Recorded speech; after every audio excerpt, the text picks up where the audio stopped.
Alrighty, it is October 21st. Welcome to Scouching Live. It is a lovely evening here in Southern Ontario. I'm joined by Puck Prep's Western Canada mastermind, Mr. Joel Henderson, writer of his most recent smash hit, Breadcrumbs. Sir, how are you doing? I'm good. How are you, man?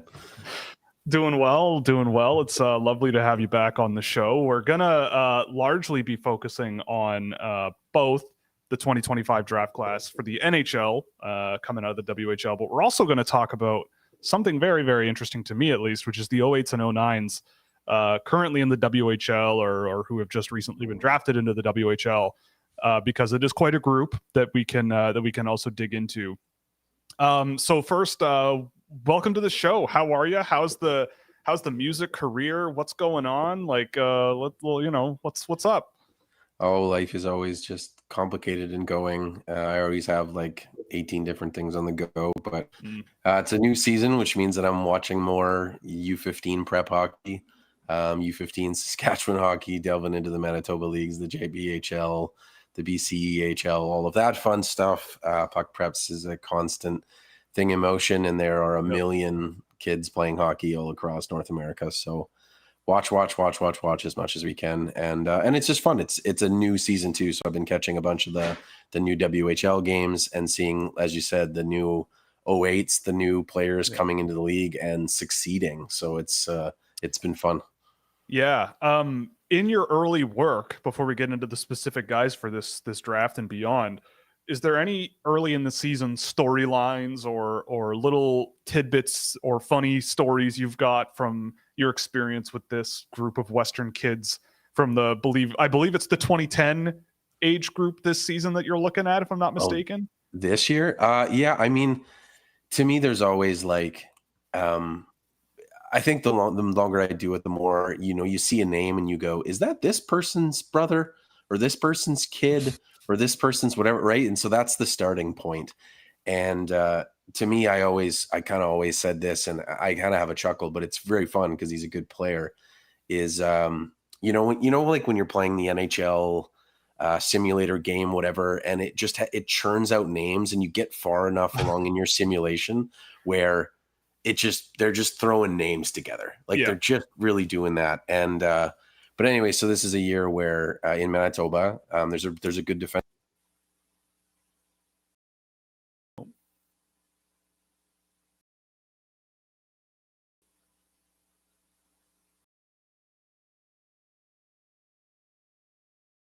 Yeah, we lost your audio there for a while. Not sure what happened there. As soon as you said Manitoba, we lost you for a bit.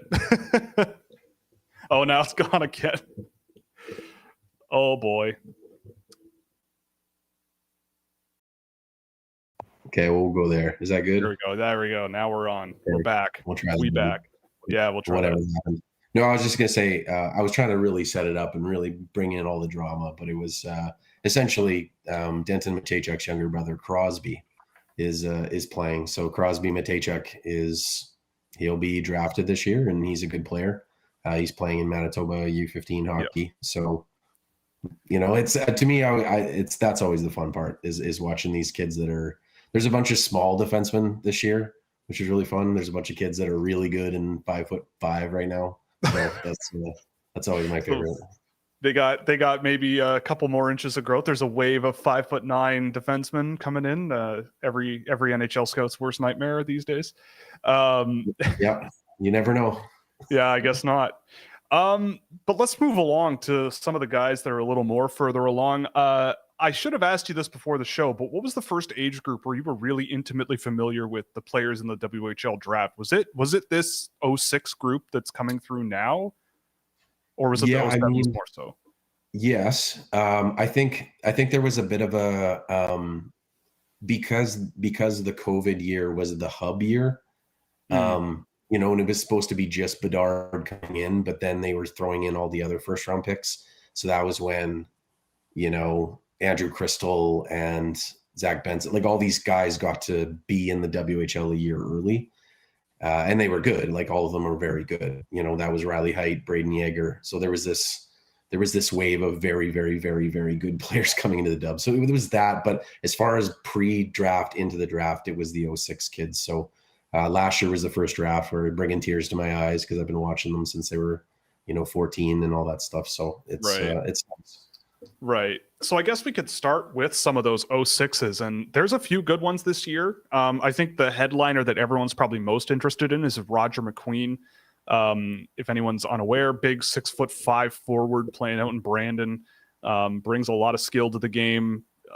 What's your thoughts on Roger McQueen generally, how you've seen him, when you've seen him last? Because there seems to be a lot of hype about this guy going into the early months of the season.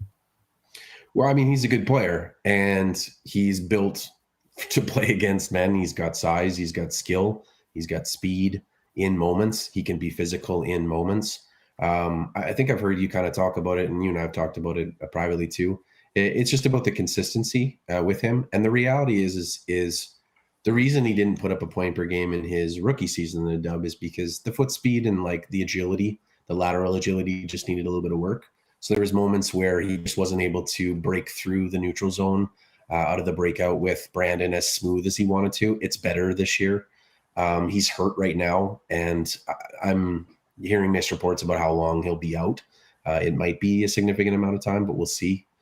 And but beyond that, it's kind of he's developed, and the pace in his play has come along. But the reality of Roger is that anytime that he's joined the top 06 group, as far as Canada and stuff, when you put more skill around him and it's not as demanding that he needs to be the be all end all, he doesn't have to skate everywhere and do all the things or whatever. He just has to get to spots, be big, use his skill, shoot accurately. He's done very well. So he's put up massive amounts of goals and points, and he's been one of the leaders of scoring for that Team Canada group. So I think it's one of those guys that he plays better when he's playing with better players. And so you hope that kind of translates up levels as well. Yeah, I mean, I largely see the same things out of him, honestly, based on what I've seen of him largely last season. I've seen a couple of games this season. And I mean, you and I talk about him quite a bit privately because he is a bit of a interesting case study, I should say. I'm curious about this other one, another high 2021 WHL pick that's an 06 in Jordan Gavin. He actually went ahead of Roger McQueen, a guy who was a point a game-ish last year, if I'm not mistaken. And he was a point a game last year and has been a little bit slow at the gate this season. But again, a player that I know that there's a lot going on about him. There was a lot of hype coming in, and now who knows what's going to happen. But what do you think is what's going on with Jordan Gavin this season? What's your read on him, and what's your sort of projection on him? Because I know there are some issues that need to be worked through there with him. Well, I think it's interesting with Jordan because his play style is very much a play as a unit. Like he loves to give and go, to really be a possession player. He's not that like end to end dominate whatever guy. He's just a very smart passer. Incredible accurate wrist shot. He's one of those guys that fakes and sets up plays for other guys. I think he sees himself way more of a playmaker as he's a scorer, but he's always been a very good scorer. He's always had a very elite wrist shot.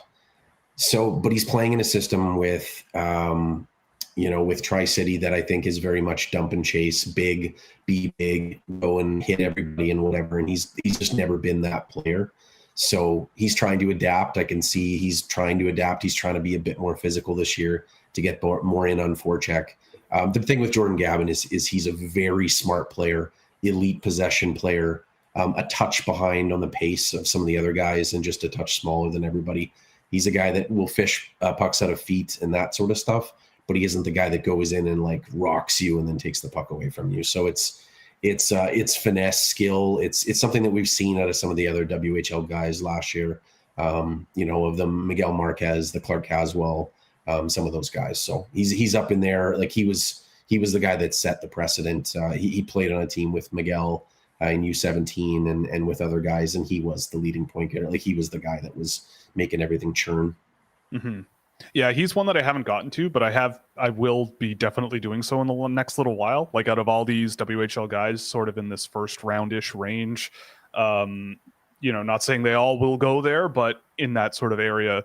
But I am really curious of your thoughts on two that I think maybe not enough people are maybe discussing a little bit in Lyndon Lakovic and Carter Bear, who have both gotten off to very, very good starts to get the season going. I was particularly impressed with Lakovic. I mean, I liked him coming out of last season from what I had seen of Moose Jaw, but coming into this year, there just seems to be a bit of a better grasp of how to possess the puck and how to read opponents and sort of work around opposing defenses. And he just kind of just continuously created chances for himself. And Carter Bear just seems like just an aggressive, physical, all over the ice kind of guy who just seems to be a player that I feel like coaches will love. But I've liked these two guys more than I thought I would going into the season. So what's the lowdown on maybe the story with both of these guys? I know they're a little bit different, but maybe Lakovic and then maybe Carter Bear after that. Yeah, I mean, I've got a lot of affiliation with Lakovic because, I have people who follow you really closely. The exercise that you do where you kind of pick in certain spots to kind of check yourself and to go, who would I pick if I need to pick a player, that kind of thing. I started doing it with the WHL draft to kind of put together a resume of here's the players that I like that I would kind of build or whatever. And the first year that I did it, I was mirroring Kamloops, I believe, and they didn't have a pick until 26, and Lakovic was the pick that I took at that spot. And so he's the first ever pick that I made in that mock scenario type thing. So I've been following him really closely. He's a late born player. He's 6'4", smooth skating, incredibly smooth hands. His story is that he was never really kind of put all together. He was a third liner kind of coming up in some of these elite programs. Very similar story to Caden Lindstrom in the way that like he was never the top guy, the top whatever. He kind of filled out the depth roles. The other guys had a bit more sureness in their hands, and he had skill, but it was coming along. And then the size and really growing, and then growing into the confidence, and then working with development coaches kind of spurred it along.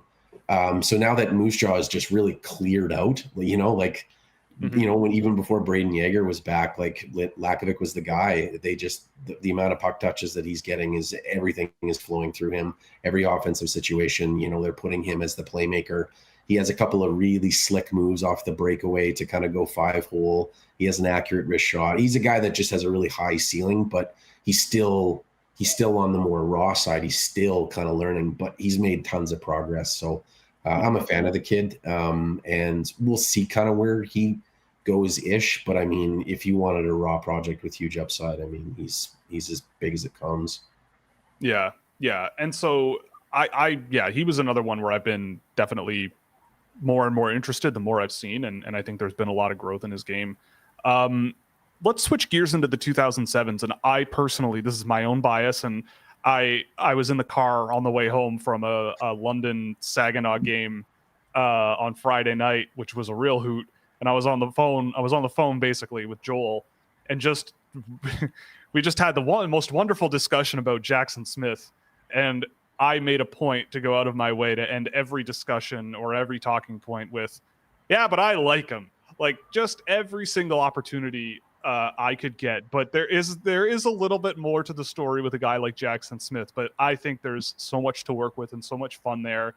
What's your thoughts on Jackson Smith? Because you've definitely seen him a lot more than I have, and he is a fascinating player that I've really enjoyed. But take it away because he's a good one. Yeah, I mean, there's. The reality with Jackson is that he's the beautiful conundrum because there are players that you watch that just seemingly do everything right in every moment, and they're an underdog that you cheer for them or whatever. And Jackson is the opposite story where it's just you never quite know what you're going to get from him, but his natural abilities and his physical abilities are so unbelievably high. Like he's always been big and strong, and there's moments where he would step up on players, even playing in lower levels recklessly. And you're like, holy cow, like this is like, you know what I mean? And so he can he can be an absolute wild stallion. But like, I think sometimes with him, like you just have to watch because sometimes you watch and you just go like, he's just running around out there. Like he's just a wild stallion, but the physical tools and the giftings for him are so advanced. But I think there's a bit of like, I think when he's been on some teams that he hasn't just gotten the reins to just go, he's had a bit of troubles because they, it's like, here's our flow, here's what we're going to do. You can't just go out there and kind of do whatever you want. And he's kind of taken a bit longer to adjust when he's played for, Team Alberta's and those types of things. So he's another player too, where it's just like the huge ceiling because of the physical tools, but he's so risky, and he loves to take risks that both make beautiful highlight reels and also, like, Shaquille O'Neal's like boneheads of the week kind of plays where it's just like, oh, that's a bad turnover. And so, but he's incredibly talented. And when we went to the WHL draft, I had him, he ended up going second, and I had him tossed and turned in that second and third spot with Cole Rashne, as far as who was going to be a better junior player. But I mean, he's a very good player, and he's going to be a very good player, and the physical tools are going to translate to pro. So yeah, he's a real hoot. Like, if there's anybody in the WHL draft who, if you have no skin in the game and you just want to sit back and have some fun, I feel like he's the one that might be that guy, right? Like, it's kind of insane. But you just mentioned Cole Rashne, and I am a huge fan of Cole Rashne and the way he plays. I think this draft class might be a little bit soft around the edges past a certain point, and I think Rashne is a guy who really is riding that line of a really admirable player. Just really, you get it, and he gets it, but you wonder about his maybe NHL projectability. And I know he's been a very, very well-regarded player for a while. I think he's a big reason Victoria is sort of regaining some composure and getting out of the basement a little bit. He's doing a really good job there. But what are your thoughts on Cole Rashne? Where do you slot him in? Because he is a weird one. There are some flaws in his game that definitely could hold him back. But there's definitely a lot of strength in his game that you can work with. Yeah, I mean, he's incredibly smart. He's very talented. He's very detailed. He's always been a little bit on the smaller side. Even going back to U15, like he's a guy that's still kind of progressing and growing. But he's always been a kid that just demanded the puck, was always around it. He's so consistent. Like, you could see, I think, when he was playing at the Hlinka, they just continued to move him up, because when he was the one with the puck on his stick, the puck was going in the net, whether it was a smart pass or a nice shot. He's so efficient. And so I think about NHLers and those types of things. Like, I haven't really made a comparison in my mind, but it's like, if I was to say somebody who's consistent and really talented and is still trying to break into the NHL, like, I don't know, maybe there's an Alex Barboulay in there. Maybe there's someone who's just like, I don't know how big and strong or whatever Cole's going to be, if he's going to break through that mold and kind of get through. But it's hard to talk bad about the player because he's so smart and so efficient. Yeah. It's going to come down to the physical aspects, right? Like the whole, you're playing against 6'4", 230-pound dudes every night, and can you still be that efficient, whatever.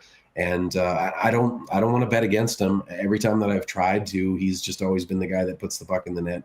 So where he goes, I don't know, but he's an easy guy to like. And he's an easy guy to like watching. I think he's a gift to Victoria fans.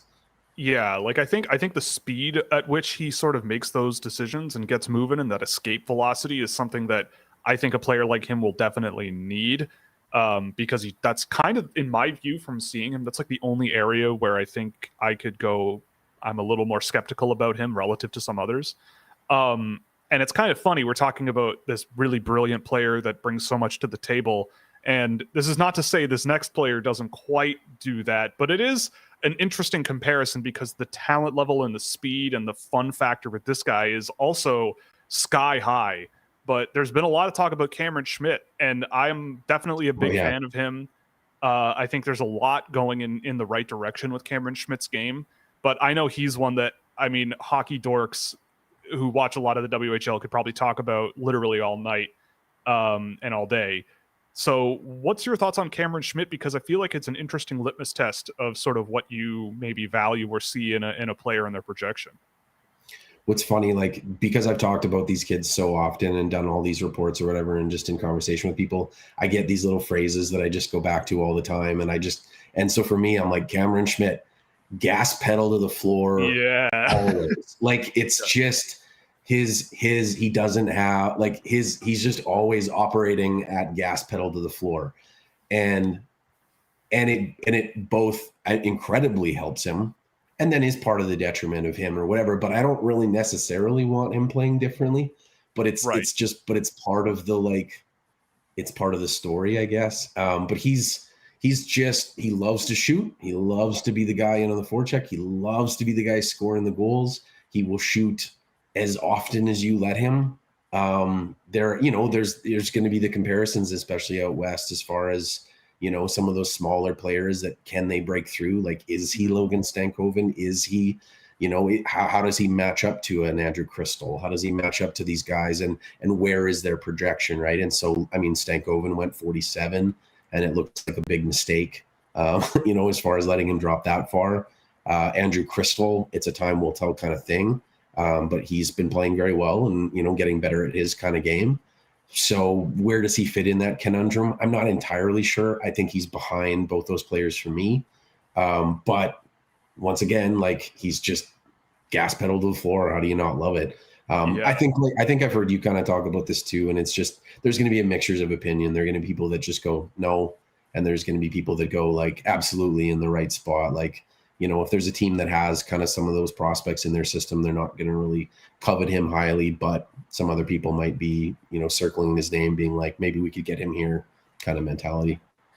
Yeah. I mean, another one like Jackson Smith, where it's just a ripping good time. Like, he's a guy who, if you like speed and you like intensity and you kind of aren't super concerned about just the raw size of a player, because he's not the biggest guy, No, and he's quite small, I could see why you would value a player like him, and I certainly do. I suppose I do also think that he's a guy who's built quite a reputation as a goal scorer, but this might just be anecdotal from the games I've seen this year. But I really do think that there's a bit more of a playmaking angle coming in his game, a little bit more than there was from what I remember last year, and even at the Holinka tournament this year, he was really just shoot first, ask questions later. Let Cole Rashne get me the puck and I'll put something on net and make something happen. But I've got the data that I've got from one game and the other couple of games I've seen of him this year. There might be something a little more to him than kind of what's been portrayed to this point, but time will tell. He's an interesting player. And I think you mentioned it. Like, if I've been told that if you line up 10 scouts along a wall and ask them to give you opinions on Cameron Schmidt, some will say elite, high end potential. Some will say, I'm not interested at all. And there might be some people in between, right? So yeah, I always love those types of players and seeing where they fall on draft day and looking back in a few years, because it could go a number of different directions. And I guess that's part of the game. Well, and we've seen some players like him, like with it's just that stature. Like, he is fast, but it's fast because he just pumps his legs like crazy. And it's a different type of fast. Like, it's tough, right? Like, there's been junior scorers and junior players come through, and there's been kind of mixed results. Like, I think about some of the smaller players from out west, dating back to like Kaylor Yamamoto, who isn't very physical and just and kind of plays in the gaps and just incredibly smart. There's room for those types of players in the NHL, but he's just the risk reward analysis based upon from person to person will be very different. Yeah, it's going to be interesting. There's a lot of interesting players for this year's NHL draft in the WHL. But I want to move forward a year to the 08s. I just pulled some of my first even strength scoring data for the season now that they've gotten past about 10 games played at the WHL. And a lot of the highest of high-end names are players that are eligible for drafts starting next year, like in the WHL. And these are guys that I absolutely know you have really sunk your teeth into over the last season. And they're fresh for you, right? And so, and I know you've really enjoyed watching some of these guys, so I'll kind of let you take the driver's seat. I have a few names jotted down, but we could go any number of different directions here. Like, I know you've pointed me in a certain way with like Ryan Lynn in Vancouver, but I know there's plenty of guys out there that have been just excellent. So I don't know, maybe you walk us through a few of the ones that you really, really want to sort of put out there and educate me maybe. Well, sure. There's, I would say, so for people who don't quite understand, what it is that I do or whatever, the first year that I really delved in, like you said, it was with the 06s. And because of COVID and because of that year getting moved around, the WHL draft, which is usually in the spring, was put in December. And so, I was doing the ranking by myself at Puck Preps, and we were trying to do a top 110 type thing for the draft. And so that was essentially from the summer until December. and then starting in like December, going until the spring, doing the 07 draft. So I, as one person, I did 2 drafts in one, same as all the scouts were doing for the WHL, but it was 2 drafts in one draft year. So these 08s, it was the first year that I got a full year of watching them and really delving in and really getting, the full story on all of them, and then figuring out what I kind of wanted to do and where I wanted to go with them. I would start with the person that I had at the first overall with it, which is Mathis Preston. And Mathis Preston was coming through the OHA Penticton program, and he is just pure goal scorer. He's probably the best shot release, similar to like maybe a Braden Yeager, but he pounces on opportunities. He's got a pep in his step. He's already scoring a bonkers amount of goals for Spokane. And like, this is a rookie season for him, and he's putting up a ton of numbers. The reason I had him higher is just purely on that goal scoring mentality. I mean, how do you turn down somebody who's just going to pot goal after goal after goal for you? And he has room to grow, and he had room to grow like the stylistically a part of his game, his shot release, the mechanics of it were excellent. I just really love that player, and now he gets to play with Berkeley Catton on that power play, and he's doing pretty well so far. So if you like goal scorers, tune in and watch a Spokane Chiefs game and watch young Mathis Preston, because he's a very, very fun goal scorer. Yeah, I mean, I that's one I haven't seen yet. I mean, I've been spending a lot more time on guys like Cruz Paveo and Ryan Lynn, and one actually, I think someone in the chat asked about this player, but going back to Victoria, Keaton Verhoeff. I know there's been some talk about him. He's gotten off to quite a good start on that team. He's playing a lot, which is really nice to see. I've seen bits and pieces of him here and there, but I haven't quite seen enough to be really comfortable with what's going on there. But he has gotten plenty of attention, and I know that he's a guy that you've mentioned as well. So what's going on with Keaton Verhoeff, and what does he bring to the table? Well, I mean, so think about doing U15 hockey, right? Like I said, I just mentioned, I'm watching a bunch of kids now that are like 5'5" defensemen. Last year, one of the kids that I absolutely loved, and he ended up going top 5 in the draft, was a 5'7" defenseman who will probably settle in around 5'11" as an offensive style guy. But Keaton was playing at the younger levels at like 6'3", 6'4", as a kid who is just fully, he is fully developed maturity wise. And he's still kind of growing into that physical body as well. Loves to rush the puck, one-timer slap shot, huge kid, smart defensive, problem solves very well. All of those things that you really want as like a number one projectable defenseman. And Victoria gets a defenseman like that, and they haven't, I'm trying to think back to, right, if they've had anyone like that ever. So, he's a gift to that program as well, but he's smart, he's capable. The biggest thing with him is just, widening the, like trying to get deeper on his cuts laterally, really adjusting his agility that way. But I think, early on, it was just really, really easy to see like, oh, this kid's not only a top 4 defenseman, but he could be a top pairing defenseman this year if they wanted to throw him all of those minutes, and they basically have been. So, I mean, he's, once again, 6'4", 195 pounds or whatever he is. I mean, he's NHL body already. So it's just, he's got another year or something to grow. But I think he had like 2 goals and an assist, including like the overtime goal in the first game or something like that. Like he's raring to go, and he's a good kid. So I just have to jot down in my notes before we move on. Good at hockey, pretty much, is what you're telling me. Pretty much. Yeah. Quite good. Like, I would say, like, as the year kind of started and you watched him, he was playing for Kelowna. His coach was, I think that was when Jerome Iginla was his coach. And you just watched him and you go, okay, well, that's the player to beat. Like, it's like there's incredible players in this draft, but like, so, and I did end up, I think I had him at first overall for most of the year. And then some of the other guys kind of just like, but they're all right there. Like they're all up in that echelon. So, and as far as pro projected, like there wasn't anybody that you're just thinking about, maybe they're not going to be able to be size of pro. No, like, Keaton at that size. So it's just about how good he's going to be adjusting laterally, all that stuff. But he's an absolute treat. Yeah, I mean, it is a really, from what I've seen of that group, I mean, all the youngsters in the WHL, it really does feel like a bit of a special group of players.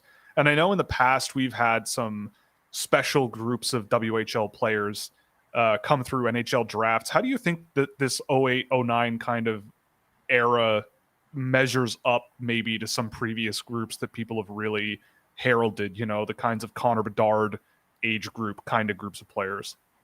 Yeah, I mean that 05 group was seen as like one of the best ones in a long time. I mean, you got Bedard, and then there was the huge debate between Riley Heidt and Braden Yeager. You know, kind of going back to that draft, but you had Andrew Crystal, you had Zach Benson, you had like just a ton of junior talent, like a bonkers amount, and then there's a lot of other guys in there, like, you know, like there's a Lucas Dragicevic, which is an incredible. You know, he's an incredible offensive defenseman for junior hockey. And so getting these types of calibers of players and the amount of players that were in that draft is crazy. And I think that's what this 08 group is looking like. Like, I didn't think there was anyone with like that echelon of like, oh my God, this person is the next Connor Bedard, is the next yada, yada, yada. But I'm already hearing kind of the rumors of like, if people think no one's going to challenge McKenna next year, like, buckle up, people will. And so there are players who are in your face, who are efficient, who are bonkersly smart and talented, and a lot of them are in the West. So it's going to be a very fun year if you're a Western scout next year. It is. Yeah, for sure. I mean, okay, so you mentioned also, I wanted to catch this before we moved on too far, but you mentioned that Keaton Verhoeff was coached by Jerome Iginla in Kelowna. There's another Iginla coming, and he landed in the WHL this year. A little bit less of a fun name, Joe. Joe. But what's the lowdown on Joe Iginla? And are we looking at another, you know, eyes on this guy for multiple years, you know, bloodlines, legacy kind of thing? Like, what's the deal with Joe Iginla? Because he's a guy that I haven't seen to this point. Yeah, I think the story with Tej, if we go back with him, is that he was never the biggest, the strongest, the fastest, the whatever, but you got to see what it's like for a player to be so meticulous in the details that you're just like, it's so close to working. Oh, it's so close. Like, there was just so much there. The breadth of the tool belt was incredible. And then it's just, you could just see him add strength. And then it was like, he add that confidence. And I think Joe is a similar type player, but Joe's a shooter foremost. Tej was always a playmaker first, and then his kind of shot developed and he got more confidence with that. Joe has always been a shooter. And so especially through, as far as when I watched him, he's always that guy that likes to slip into the secondary space. He loves to shoot. He's got a very accurate wrist shot.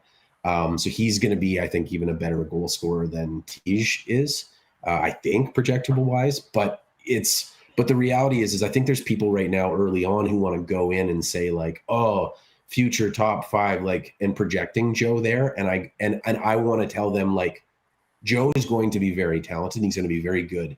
But the amount of people that Joe has to like get over in this draft, especially in the 08s, like if you just think, Joe's going to be, no, there is talent in this class. Like there's, like I said, we haven't even talked about the talented hands of the Liam Rucks. You mentioned Ryan, who's an absolute favorite of mine in Vancouver. He's like 11 assists in 11 games or something like that, coming in as a rookie. And they're, the kids that have went to PA, there's like, they're very excited about them, and with good reason. I mean, the first overall pick was Daxon Rudolph, and he's got a very high ceiling too as he continues to grow and develop. He might take a little bit, kind of coming along too, but like Cruz Paveo, as he was the first star the other night, and he's kind of rolling along too. So there's just, as you go, Carson Karls is been playing very well for Prince George. Noah Kosick is now signed in with and is with Calgary, and so he's getting going, and he's always been that long-term bet. And then there's a kid, Dane Bucher, who ended up going down to the NTDP, who's a long bet project too, but is an incredible player. Like he might be one of those guys that comes out on top of or near the top of the U18s when all said and done too. So the West, it's a fun group. I could rant about them forever. And then my boy Cooper Williams, who dropped in the draft because everyone said, oh, he didn't play very well during the WHL, or the Alberta kind of gathering at the end of the year or whatever. And I was like, I thought he played great. And now he's like point per game for Saskatoon right now. So I don't know. They're all good. They're all good. Yeah, you mentioned these little tournaments that people like you go to and deconstruct and reconstruct and hypothesize and blah blah blah. The WHL Cup is coming up. We got a question on Twitter actually earlier today about how you see the landscape of the WHL Cup coming up. This I don't know when it is. I should have looked that up before the show, but I didn't. I think it's usually early November, but I'm not quite sure. Yeah, it starts October 23rd. Oh, so it's coming up here even sooner. Okay, it's right here. So it's happening pretty soon. Yeah. I don't know if you've got a background on the rosters or what that's going to look like in the WHL Cup this year, but we did get a question about it. Well, I mean, so if you kind of think about it, I mean, there is 2 exceptional status players out of this group, just only one in the dub. There is another exceptional status player who got exceptional status into the BCHL. So I don't think he's on the roster. I'd have to double check for BC, but he's not there. So for me, it comes down to it's Alberta versus Saskatchewan. I think in the end, I've seen variations of Alberta in this group play against Saskatchewan, and I think I would take Alberta over Saskatchewan. But like the Saskatchewan in me and like the hockey man in me is like this group of Saskatchewan kids. They get feisty, like they hit and they get on you, and it's so it's so fun to watch. Like the Carter Mowens of this draft, who got drafted by Swift Current, he is just relentless and in your face. And I think every time Alberta touches the puck, Saskatchewan's going to be hitting them. So it's we'll see. I think it's going to come down to those 2 if I was a betting guy, and then my heart would be cheering for Saskatchewan, but it's probably Alberta. I don't know. We'll see. All right, I'll take it. I'll take it. Anyway, yeah, I mean, I think also we'd be remiss if we don't talk about maybe a tiny little elephant in the room in Landon Dupont, the exceptional player, the first WHL exceptional player status to play. Now he's playing a full season with Everett. Actually, producer AJ is here, and I'd like producer AJ to take this moment to step up and because we have a little with regards to Landon Dupont. We actually have a bit of news that AJ was involved in. So why don't you take it away and drop what you want to drop? Okay. Well, I may or may not have been involved in a Landon Dupont interview literally 2 hours ago with Tony Ferrari. May or may not be for game tape. That is all I will say. But he's a great kid, and you heard nothing from me. Yeah, that's it. That's all you get. You got to be patient. But yes. Coming maybe November 8th, Landon Dupont game tape, the first one. But you didn't hear it from me. Early returns are glowing as a person, so that's wonderful to hear. But and on the ice, I mean, I've seen him a few times this year, and he's just absolutely ridiculous. But Joel, maybe in a few more words than what I just said, give us the lowdown on Landon Dupont and what we might be looking at here, because I honestly, like, you could glaze him up as much as you want, and I probably would agree with you with where he could go, because I just think the world of him. But what's going on with Landon Dupont, and what do you think has made him so successful so quickly in the WHL for an 09? Well, I mean, he comes, once again, like his dad played pro for many years. He comes from a wealth of like hockey development stuff. He comes from a lot of that type of meticulous form. The thing about, I think, hockey players now, and the thing that I've gotten to experience so much more, is that, you're used to watching players in U15 and go like, there's raw talent there, but there's things they have to figure out as far as like systems and adjusting to higher levels of coaching and yada, yada, yada. And then there's just some kids that have just had this for a very long time that you go like, oh, the details are already all there. Like and so with Landon, it's just details. It is his sure-handedness. It's the way that he thinks the game. It's the way that he processes. It's the way that he never wastes a shot opportunity. It's always very calculated. He gets pucks through. He gets pucks through with traffic. He's changing his shot angle. He's pouncing on loose pucks. He's never shooting from too far. Like, it's all a great sequence. So I'm a big fan of the kid, and the biggest thing about him is that he's always played with the top 08s. And so as I'm talking and gushing over all these 08s, he's always been better than them. So he's played with the Verhoeffs and the Ryan Linds and that type of group, and he's been better. So he was better at U15 playing against them, and he was better at U18. And so it's like, if these kids aren't ready for WHL hockey, which they absolutely were, then Landon's not ready. And Landon was absolutely ready. So he's come in and like, it's like, it's like, how many minutes is he going to get? Like, are you going to try to hold him back to try to shelter him? And I got to see him live against Regina already this year in the WHL. And I think he had 2 goals and an assist or something like that. I don't know. So he's good, is what you're saying. And I mean, like, when you start to compare him to other players, like at the trajectory of it, right? Like, think about the top WHL defensemen who came out of this, and it's like, you think about the Bowen Byrams and those types of group, and Landon is, with respect to Bowen, he's just so far ahead of where Bowen was at that age. So what do you do with that? It's going to be fun to watch because he is bonkersly talented. Like, when people ask me about where would I put him as far as like the last 5 years of WHL first rounders, I said I would put him ahead of McKenna. Like, I said that like a year and a half ago or whatever, and people are like, "Whoa, really?" And I said, "Yeah." Like, and that's not a shot at McKenna. That's just how good Dupont is. So they're both very good, and they're in that same tier behind Bedard for me. But he's really good. Yeah, and I mean, I don't want to spoil the interview, and I wasn't there to see it, but I got an early review. But it seems like a big factor there with him that has been a big thing that helps in his favor is just the maturity there. And you can see it when he plays. Like, you can see this, again, it's this like X factor of like, he just sees things at such a mature level. He just seems to get it.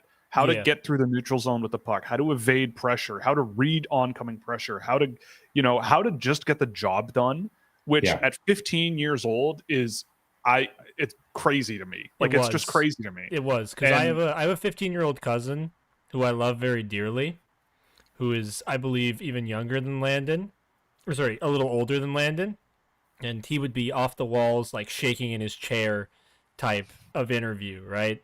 This kid was cool. He was composed, just really, really smart.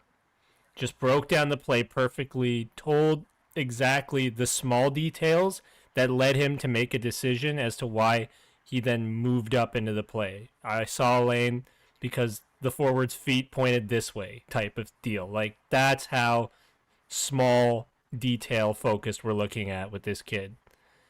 And I came away very impressed. But I may or may not have been there. Been there. Right. There's for example, there's if people want to really deep dive, there's an event called the CCM 68 that happens in the United States. And last year was the first time that they opened it up to Canadians coming and playing against this, what's supposed to be the grouping of the top Americans. It's kind of a first gathering of kids, kind of going into really under the microscope kind of play. And so they invited all these Canadian teams to kind of go, and Landon went down there as a part of it, and he played pretty well at the event or whatever. But at the end, I had some people ask me, they were like, "What did you think of Landon at the event?" And I just kind of chuckled and I went, "He was holding back a lot. Like, it was just like he was not fully trying, and that's how I feel." And everyone's like, "Really?" And I go, "Yeah." And they're like, "Okay." They're like, "Look, because he played pretty well. Like, he just was he'd sit back and he'd blah, blah, blah." I go, "Yeah, he was chilling. Like, he was not wanting to dominate every moment of the game, and he could have." And it was just like, and now that we've kind of seen his progression or whatever, it's just, he's bonkers. So, So another player where, to me, like, he brings joy. Like, you just watch him and you're just like, I could watch this guy play all day long just because it's that great. absolutely. And so I think that, I mean, unless there's something that maybe you wanted to take the driver's seat on, maybe a player, we'll get to some chat questions because there's been a few specific to you, but is there someone that we maybe haven't spoken about, especially with regards to maybe the 2025 draft class coming out of the WHL, that maybe we haven't sort of touched on? I know a name that we didn't really get into was Braden Coots, but if there's anyone sort of off the board that is sort of floating around in the back of your head that you kind of want to maybe put out there a little more? Take it away. Yeah, I think like early on in the year, as is normal, the players that are playing on the Holinka, they kind of get the spotlight, right? And so people are kind of looking at them. So, Braden Coots is a guy that deserved to make that team, and he played pretty well there. He's kind of advanced past or whatever. But there are some players that I really haven't heard a lot of people talk about that are having good starts to the year too. And I'm very curious on those players, one being Will Sharp, defenseman on Lethbridge, another one, Nathan Beam on Kamloops.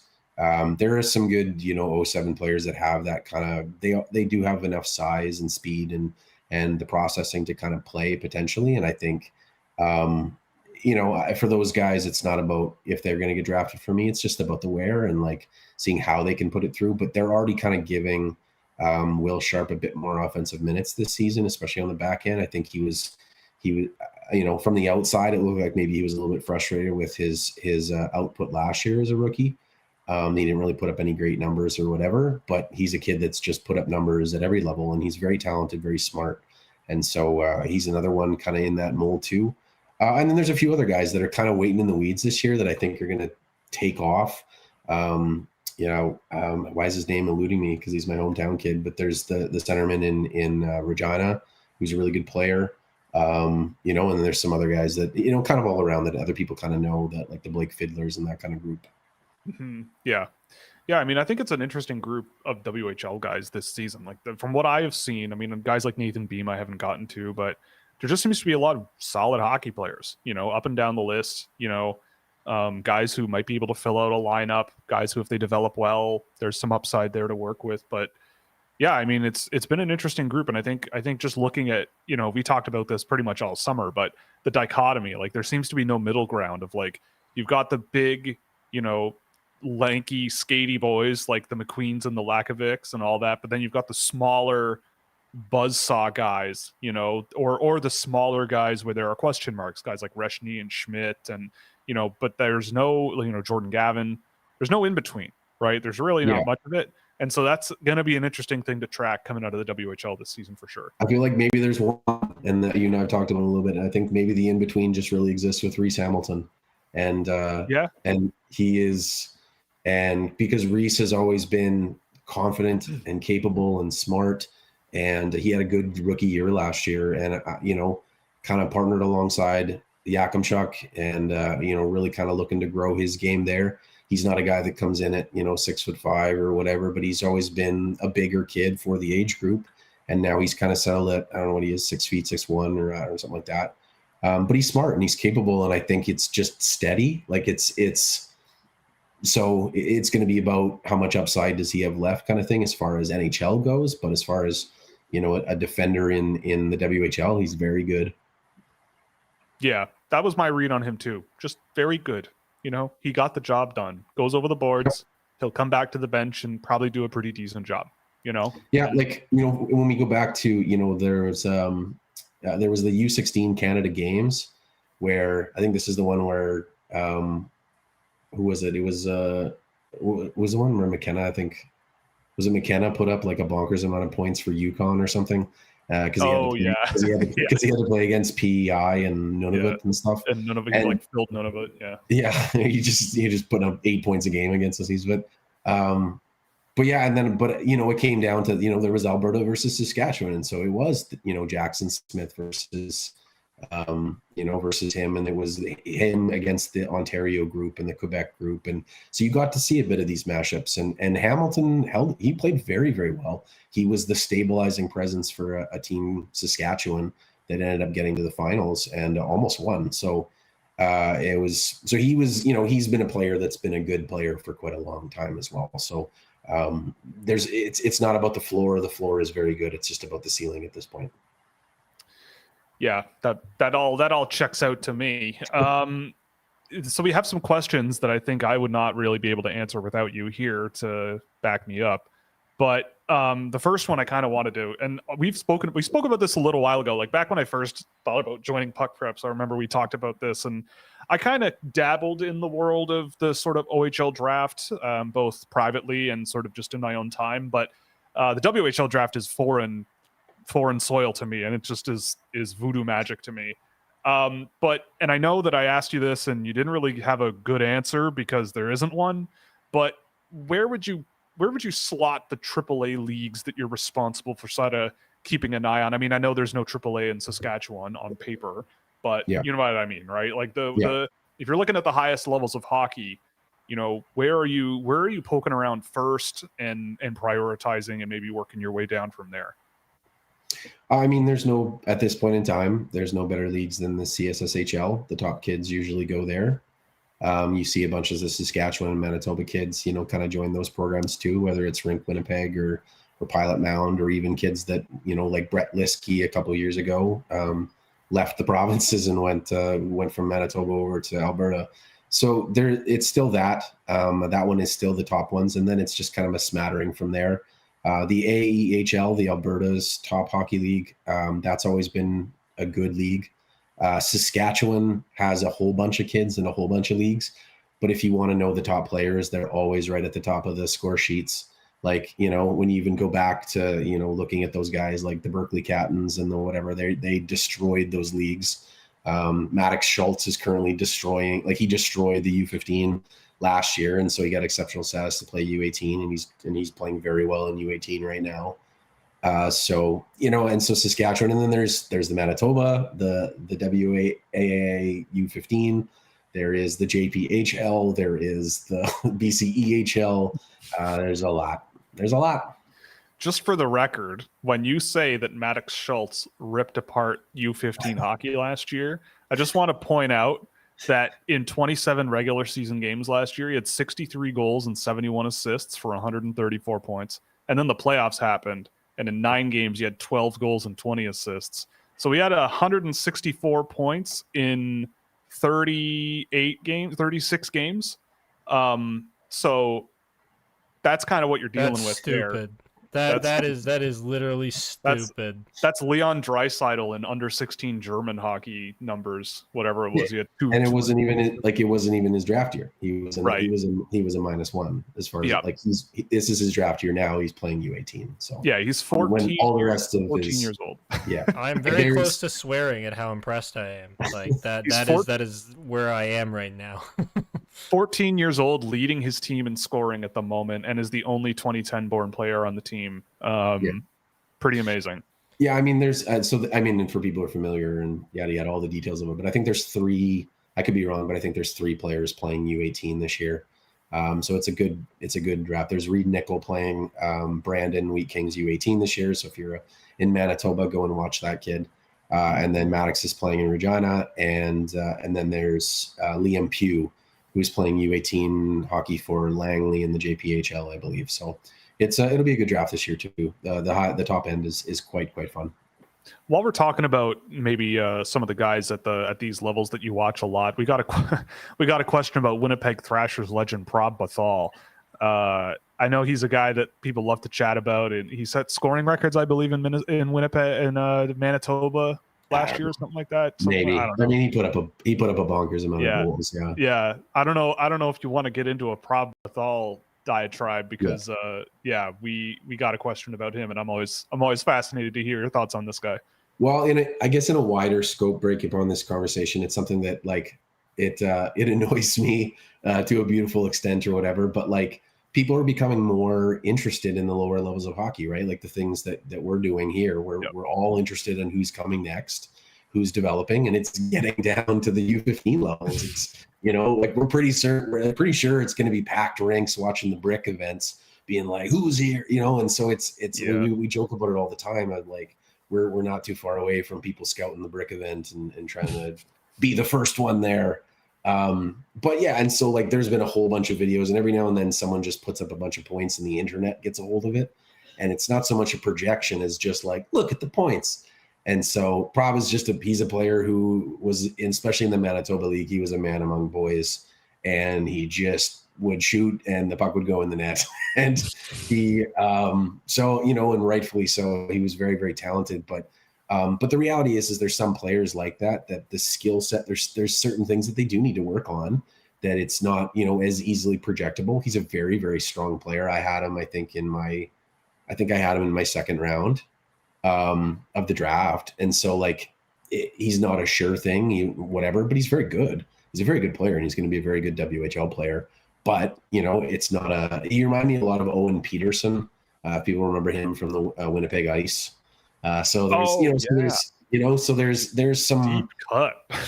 so he's going to be a good WHL player, and he's got a really nice ceiling on him because he can put the puck in the net. But it's like sometimes it's not as easy as like whoever gets the most points gets the easiest path forward. I mean, Dane Bucher was the second in scoring, I think, in Saskatchewan that year. He's down in the NTDP, but the leading scorer was Jonah Sivertson that year that was playing for the Regina Monarchs, and he went in I think the 4th round.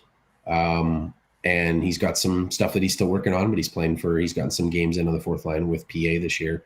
So, it's not just about points, but I think the internet likes to not watch players and then go, is this the greatest player that's ever lived? And then throw the hype video out there. You know what I mean? And so, what are you talking about, Joel? That could never happen. Everybody on the internet has complete integrity and does not steal other people's work. That's right. Just like I didn't absolutely steal Will's work when I first started doing this stuff.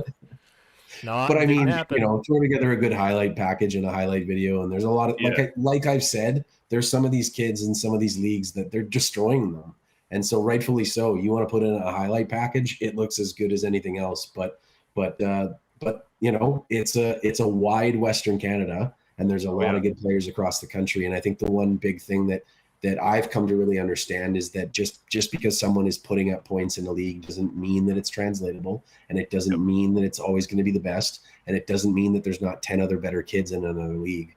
And so so you kind of have to juggle it and do your best and try to be as honest as possible, because at the end of the day, these are kids. And so I don't want to, my goal is not to rip these kids and be like, I'm the smartest person in the world. My goal is to go, here's what I think honestly, and take it for what it's worth. And so you go, and so if I slot in this kid from BC over this kid from Manitoba, don't think that I'm just I'm trying to give my honest thoughts on it. So it's a whole whirlwind of an exercise.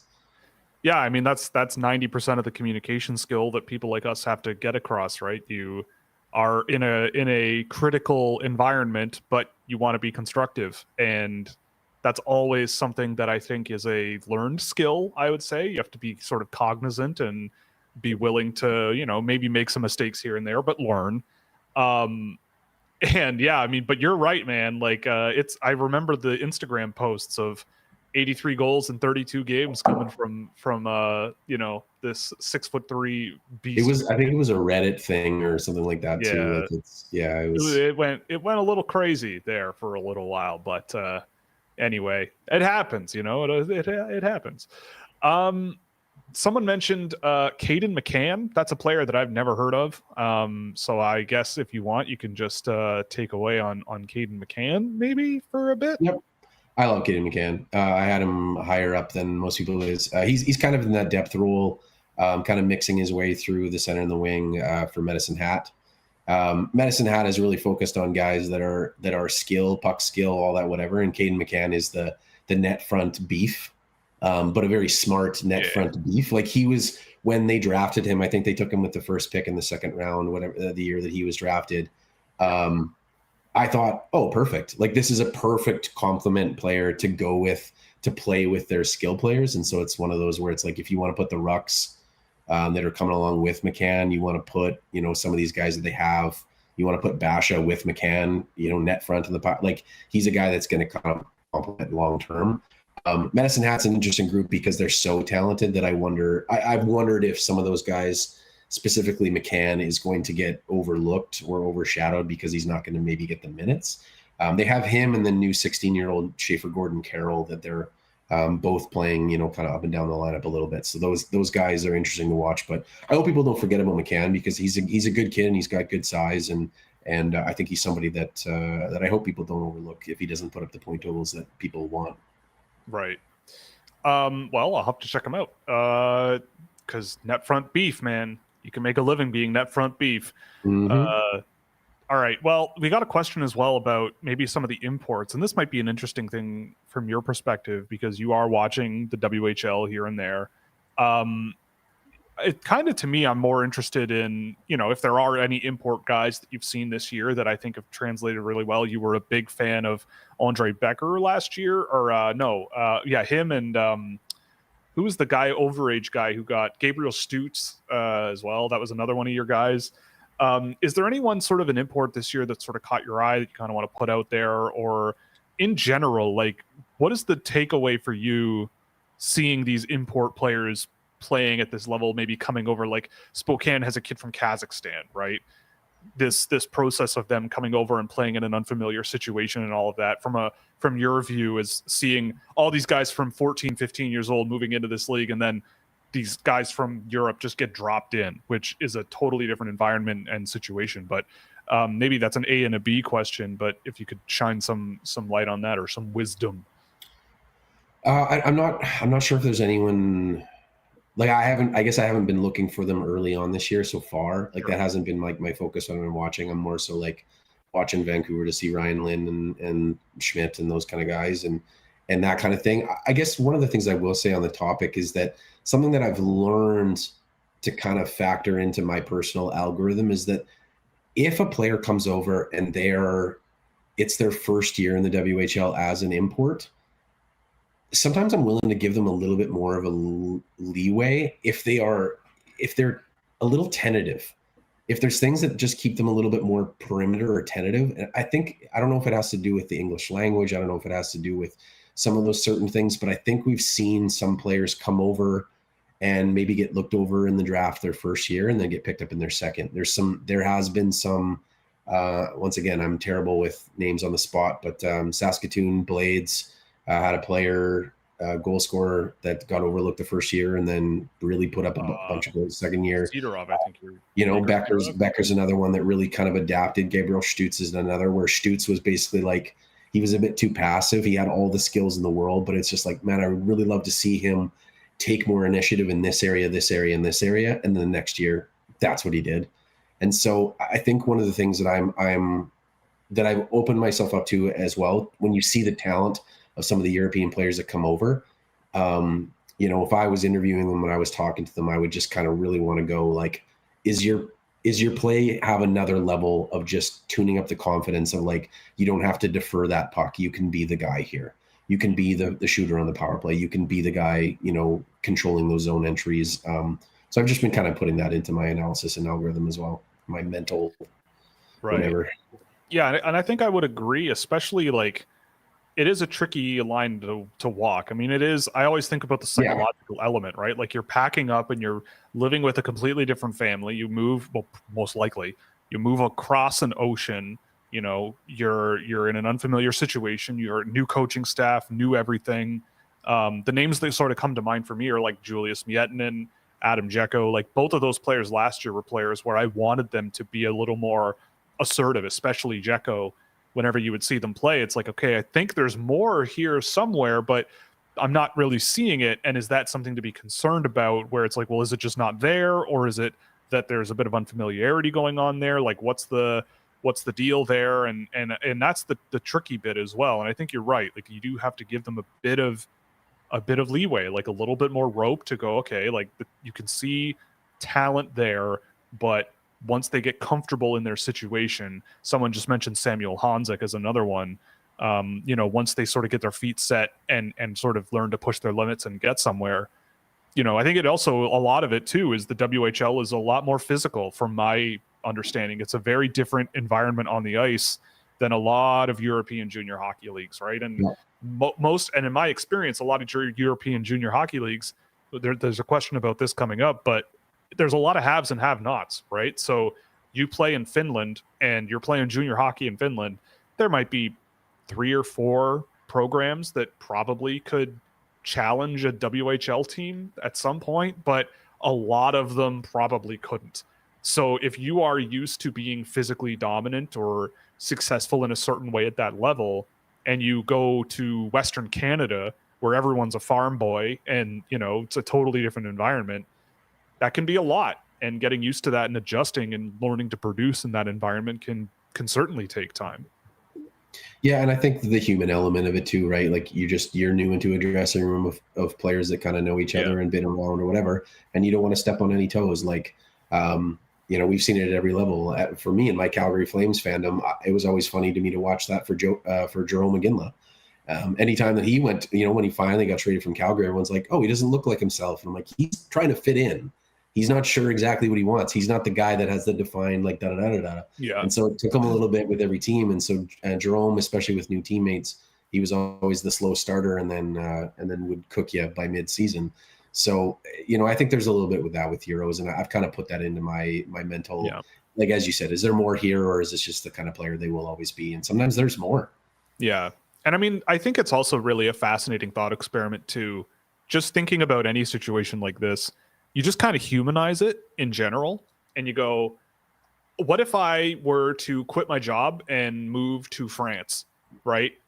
And work a job that I'm comfortable doing. Like, these guys know how to play hockey, right? But if I'm going to quit my job and go to France and be I don't know whatever, an engineer, that environment is completely different. My coworkers are completely different. The management expectations might be completely different. Like, the whole society is probably a lot different than what I'm used to. And you're right. Like, you don't want to step on any toes. And I think that that's why things like rentals in the NHL and things like these imports and everything, there's more to it than just, well, we have a good player, so therefore this is going to happen, right?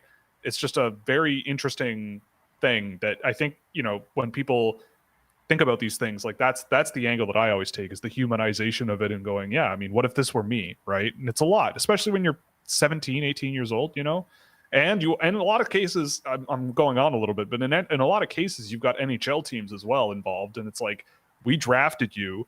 This is your job now to get used to this. So have fun, right? Like, enjoy. We'll see you in training camp next year, right? That's a lot. That's a very different life than what I think a lot of people would be used to. Yeah, and so it's like I said, I just kind of give a little bit more of that, because there's been some really talented European players come over in the last number of years, and they've looked a lot better in year two. So I'm excited for it this year. I'm watching Medicine Hat, especially as drafted prospects, and I'm really interested in the two defensemen they have there as an add to their group, and how they're going to mold into hopefully being a huge part of that team. Yeah. By the way, that's VT Väisänen and Nilo-Pekka Muhonen, picks of Utah and Dallas, respectively. We're fans of VT Väisänen here as well. He's a fun guy. Okay, so someone asked about how big the competitive balance might be within the WHL, because we hear a lot about how the OHL and Q struggle a lot with teams that have resources and those that don't. And this is also a really interesting discussion, I think, in junior hockey in Canada especially.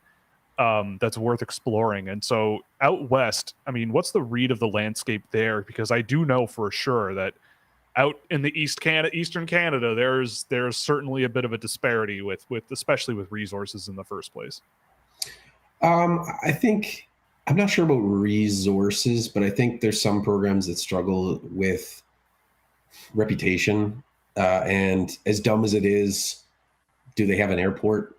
Like there's some, right? And so like there's some players where it's still junior hockey, right? Like you can't, if somebody wants to come visit you, can they fly a direct flight, or do they have to fly into, do they have to fly into Regina and then rent a car and drive to Moose Jaw, or fly into Saskatoon and rent a car and drive to, to Prince Albert or whatever? It's there are things that make certain programs more delicious to join, and ones that aren't. And, and I think it's just a constant, the biggest thing that I've learned, where it's just like, because I think there's going to be, the trend is that people are going to be more interested in the U15 drafts, and they're going to be more interested in this process, which means that the scrutiny on the teams is going to be harder. And I guess my point on it is give teams a break, because there is more politics at play than people know. There's teams there's players that say no, there's agents that say no, there's players that use leverage. Like, it's all a part of it now. And so, like, if you go, why did they take this player over this player? Maybe they said no. Like, at the end of the day, it's still drafting, and you still have to take your players and your risks and your trades and your all whatever. But there is that kind of stuff about it where, And we've got a new landscape with the BCHL opening up and how it affected the AJHL and how now being able to get a scholarship down to the States and the Braxton Whiteheads of the world leaving for. So there's a whole new thing of like, I don't even want to begin to think about how it's gonna change the landscape of everything. But well, then that scratches my next question off the board. Then, if you don't want to think about it, no, I mean, yeah, I mean it is a seismic shift, and I don't know. I mean, anything at this point would be speculation, but it is pretty wild. But I think I would agree. Like you hear about it. It doesn't take very long to be baked into this world to hear about all the goings on that are legitimate. Again, like humanizing all of this, like.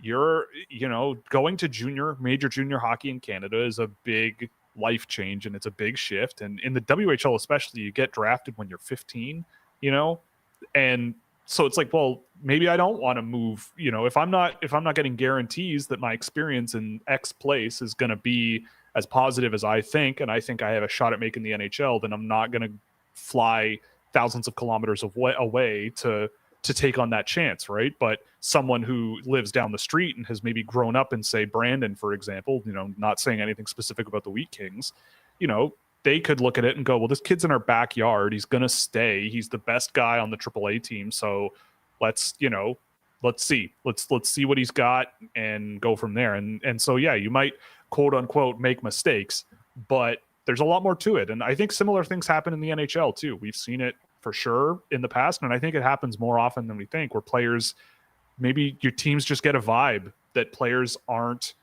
100% committed to whatever it is they're selling. And that may be why some things happen in the NHL draft. And but the same thing certainly happens in junior hockey in Canada. Absolutely.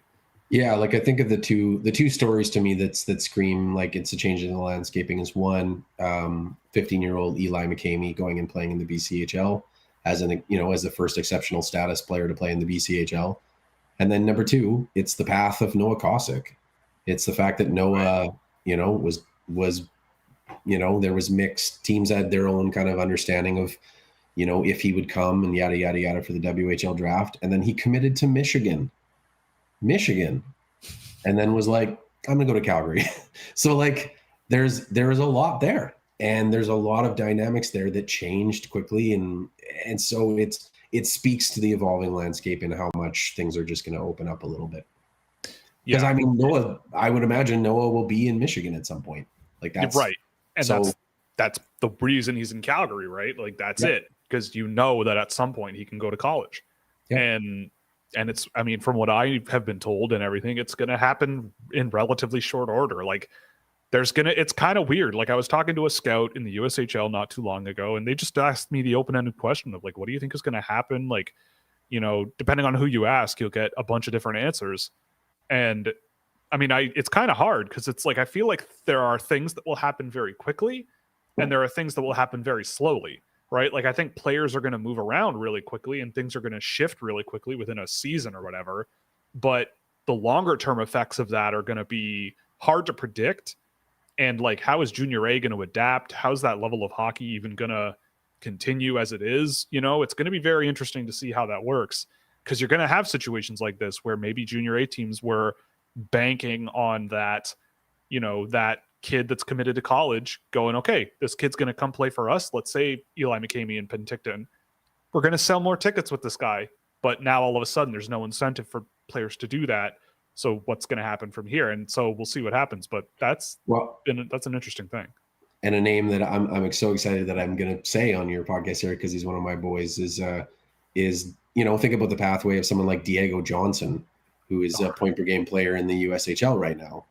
And, Diego was an 06 that was drafted, pretty high and was debating all his options. He played 1 year, I believe, in his hometown. And then all of a sudden he joins the AJHL, and then the AJHL teams join the BC, and there's all this like kerfuffle, and then he has to make a decision like on the spot, and so he's played in he's just bounced around everywhere because he's a player that's trying to make sense of all these leagues and all these changes, and so now he's settled into a spot. I think he's in Madison, and still committed to Wisconsin, and so like it's affecting players. It really is. Yeah, It's a crazy time in Canadian hockey, that's for sure. Someone asked a much less open-ended question, I suppose, basically asking about who the, I guess, most raw WHLer, or the guy that might have the longest road ahead, but the potentially brightest light at the end of the tunnel for this 2025 draft that you've been having your eye on. Someone who, it's that you're hoping that slow gradient upwards, and maybe they're in the NHL, down the road at some point that you might not expect right now. It's a good question. I mean, well, I'll fire that back at you too. Like, who's someone that you've watched? Like, you maybe get me thinking. Who's someone that you? Because it's a different year. It's a weird year. Yeah. I mean, it is tricky, I think. I mean, I haven't gone super, super deep in the WHL just yet this season. I've honestly, the last few weeks, it's been just chasing down all the high-end guys. But I mean, it is a good question. I'm bringing up the stats here now so I can. Yeah, I know. I'm just taking a quick look, and it's tricky. I mean, maybe an okay answer to this to me is Peyton Kettles. I've seen him a few times this year, and I just haven't really seen it with him. But it's a player where there is flashes of something there. It's a matter of how he develops and how he's coached from here, I think, that could make a huge difference, because he's got, like, pretty decent tools, I would say, in terms of his mobility and the raw size that he's got and the approach to the game. Like, he tries to play more physically, but it's just everything around that, like it's just not quite there yet. And I feel like that's a guy who you give him 5-7 years and there could be a really interesting, big, rangy, sort of maybe a safer defender. On the other side of the coin, I mean, I don't know what the heck is going to happen with. I mean, you and I have spoken about this player since Vegas, since we were in Vegas. But Lucas Kaplan, I mean, I know that's one where it's like, super, super long shot NHL talent, but you see flashes of like supreme high end skill and intensity and some really quick hands and some really high end things that, if he gets stronger and fills out a bit more and gains a bit of speed over the next 5 to 7 years, I don't know if he's an NHL, guy, but a guy who could, push his way up depth charts. He's smaller, but might be one of those guys that just works his way up because he does have that natural work rate. I don't know if you've come across anyone in your perusing of your stat sheet here. Yeah, I mean, I don't know if I have, like, I don't know if anyone that's just like that I think could take over the whole world, but I think there's a lot of curious players in the dub this year, and like to throw in more names of people that that I haven't really necessarily heard out there. I'm watching Owen Martin with a crucial eye in Spokane. I think he's done pretty well for himself in the last couple of years. I'm curious, but he continues to put up numbers, and he's one of those guys that does. Ty Copeland is another one that I know that you're like. He's been good. He's a guy that is a good goal scorer out of Swift Current. I think he's got some real nice potential that I think, I haven't heard his name kind of thrown around there a bit. I think maybe the big one for me is just, and he's always been the most curious one for me, is Will Sharp. Like, I think Will Sharp is, when I was watching him at U15, and I'm going to be as respectful as I can, all of his aura was focused on the offensive. And so he was just cooking offensively, and he was jumping into the play, and he was doing all whatever. And he was more lackluster and defensively. Like, it really just did look like if there was a dump and chase moment, sometimes he would just look at his defense partner and be like, "You're getting that, right?" Mm-hmm. Like, he just had this mentality of like, I was curious to see how he was going to develop as he moved up levels. And then last year was a tough year for him. And then he doesn't make a Lenka. He doesn't, all these sorts of things where it's like, he's always been a part of the Team Canada and always been the part of the whatever. But the one thing that he has in his back pocket is he's insanely talented and he's incredibly skilled offensively. It's just, if he buckles down and really commits to it, I think that's a player that has a really, really high ceiling. But it's you know, I don't know him personally at all. I don't know anything about you know, his journey or whatever. But he started off very well this year, and I think teams are really excited for him. And I've seen a bit more of his. I was starting to see a bit more of his engagement last year near the end of the year, and they started to see the flashes of like, this is the player I was hoping you would be, but you know, I wasn't quite sure. And so I think he's showing that more and more and more. So I think he's a player that if people haven't seen him, go and watch Will Sharp, and he's a fun ride. He's already on the list for later this week for me. So yeah, I'll let you know if he's any good after one game. You know, do that whole song and dance, and I know you love when that happens. Someone in the comments also mentioned that Roger McQueen could be an answer to that question. I mean, I see where that's coming from. Yeah. That makes sense for sure. It's hard to throw him in that category as someone who's people are talking about in the top 5, right? So it's right, like who's that long term, like, well, yeah, I mean, I mean, how underrated can a potential top 5 pick be, right? This is an interesting one. Before we get to sort of the topic that's in the stream title, and then we're going to let you all go. But someone asked, and this is again very topical because this came up yesterday. These two players were swapped for each other, and there's a lot of memeing going on between the two fan bases of these NHL programs. But looking at Braden Yeager and Rucker McGroarty, someone asked, you know, if you had to pick one, or what are the differences between the two? I think I have my answer to this, but I'm curious of what you think, because you've definitely seen a ton of Yeager, and I believe you're pretty familiar with McGroarty from over the years, right? Yeah, I'm obviously way more familiar with Yeager than McGroarty. Yeah. I think in the last couple of times that I watched McGroarty, I think I gave him the slight edge. So I think that was my, like, the trade made sense to me, I guess, in the sense of like when people are like, and you know, where it was like, if he demands out, you're trying to get the best prospect back in a 1-for-1. And, you know, and so people are like, wow, they got Braden Yeager. I was like, well, I would have McGroarty a little ahead. And that was it. And so it was just like that. So the trade made sense for me 1-for-1, as far as that concerned. So yeah, I guess, but they're, you know, the potential wise and all that, whatever, like they're probably close. Like, yeah, I felt it was a good 1-for-1 swap, I suppose. Yeah, it's like a wash a little bit. Like they're two kind of different players, right?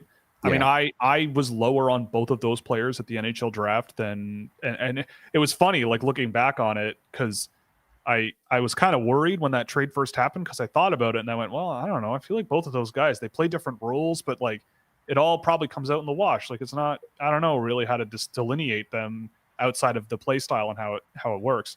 But then I looked at where I had them both ranked, and I think that one was at like 40 and the other was 38 or something like that, like really, really close to one another. And I was lower on both of them. And I feel like for different reasons, right?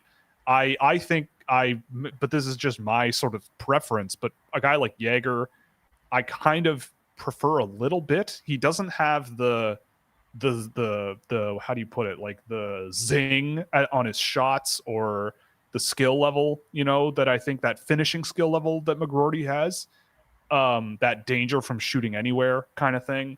But Yeager just seems to be a really, really just smart possession-based guy who knows how to get around the ice. He sort of anchors the middle of the ice, and those players to me are valuable, right? Like a guy like Yeager getting the puck to a guy like McGroarty would be a really interesting combination for me in an ideal world. And so to me, I always, and this is just me, like I kind of lean towards players who are the guys that get the puck to the guys that score. You know, like those are very valuable to me. And so again, though, I think at the end of the day, they probably end up around the same spot on an NHL lineup and doing similar stuff. Maybe McGroarty scoring a little more, but you know, when you look at their impact on the game, I think it'll be relatively comparable. But that's just me. Yeah, I've started to more so like kind of mold my brain into like realizing that at the end of the day, you know, when you hear those like pump up speeches for the prospects camps and stuff, where it's like, all you guys want to be NHLers and not all of you will, like you have to come in here and win a job. If you want to be an NHL player, you have to win a job over a guy who has been an NHL player. You know, you have to win a job over a PTO guy. You have to win a job. And so in a lot of that shape and form, it's you have to win a role. And I think, you know, so far as like Braden Yeager, it's like, you know, he was touted as like the best shooter and the best, you know, and the best whatever. And to some respects, I mean, the number one shooter in Moose Jaw over the last number of years has been Jagger Furcus. And so like his best ability, somebody was outdoing him on his own team. And so I was a little lower on Jaeger. I thought he was going to go maybe around the 20 mark or whatever, but I was a little more tentative on him, but than where he went in the draft too. But he's someone that, I think if there's a path to success, I've always thought it would be somewhere around the Owen Tippett type of mentality, where it's just like, it's not going to come right away. There's going to be adjustments. There's going to be this and that. And then he's just going to have to work for it. Like you know what I mean? Like it's just going to, and I think I like the success story of the Owen Tippett, because he was someone that, was potentially a washout, and now he's turned into, what is he now? 20 and 20, 20 and 30. Like he's that one of those like guys that's he's earning his job, and he rocks. And I think that would be the same. And I think it's going to be the same for Jaeger, right? Like I don't think he can. I think he has to put his, I think he has to get to work, and I don't think he won't. Like I think he's going to be a good player, and I think it's exciting, his future. And so, but he's not going to be given anything either. He's got to work for it. Yeah, and Winnipeg is also a pretty deep team with a lot of good youth, and so that's, I mean, he's part of that for sure. Yeah. But that's a tough depth chart to work up for sure, at least right now. He's strong. He's strong, and he can score goals. So he's got two things kind of in his favor. Yeah. Okay, so before we get into the topic of the day that's in the title, I'm going to hold Joel around here for a moment. I just have to get the name out there for the David Phillips special of the night. He dropped a name in here that I just have to say on record so that we never ever forget it. He asked for my thoughts on Jalal ad-Din Amirbekov, goaltender from Tashkent, Uzbekistan, with Kazakh residency, I guess, Kazakh citizenship, playing in the Russian second division of hockey. David brings us on wild goose chases every week, man. It is nuts. He's 22 years old. This is a real deep pull, 6'5" goaltender, putting up sparkling numbers for Magnitogorsk after a strong year in Kazakhstan last year. Jalal ad-Din Amirbekov. So just keep that in mind. Also, shout out to my straight out of Tashkent, Yazerbek Rustamkhanov, playing in Czech Republic this year after a 30-something point performance at the Challenge Cup of Asia last year. He's a legend. Crossed over to Czechia, so good for him. Anyway, so the topic of the day, before we let everybody go and for their evenings, was Michael Misa. So I saw Michael Misa play Friday night, as I'm sure Joel is tired of me talking about. But I saw him playing the London Knights. The Saginaw Spirit completely ripped the London Knights to pieces. It was not a particularly close game. It was a violent game. It was a little out of control. But through it all, Michael Misa came away with a few points, I believe. I'll have to double check. But I came away, and I am definitely more interested. Well, not more interested, but I am in the rinks a lot more than I was last year this season. I'm trying to go like as much as I can. And a thing I'm trying to keep in mind is trying to really focus on things that you pick up on while watching a game at a rink, and the things that you might miss when you're sitting at home. And I do think that, the differences I think are a little bit overstated, but the value of seeing players live is, really, I think, hard to describe unless you're there. And with Michael Misa, I think he's a guy who, when I did the data for the first game that I saw of him this year and watching him play last season and at the beginning of this season, I knew he was a really good player. I knew he was a really talented player, super, super smart, lots to bring to the table and plenty to really work with. But seeing him in person and the way that he, I personally like to sit as high as I possibly can in the stadium. I was in like the second last row in London, and it's a huge arena there. If you're not familiar, if you're not from the area, it's way up in the air, and so you get a huge bird's eye view of all the players on the ice all at the same time, and it's great. But the appreciation I gained for Michael Misa in that game from being there was totally different than what I expected going in. He's a player who I thought, coming into this season, I was a little bit lower on than a lot of people. He got off to a really hot start, but just an unbelievable hockey player who just seems to get it.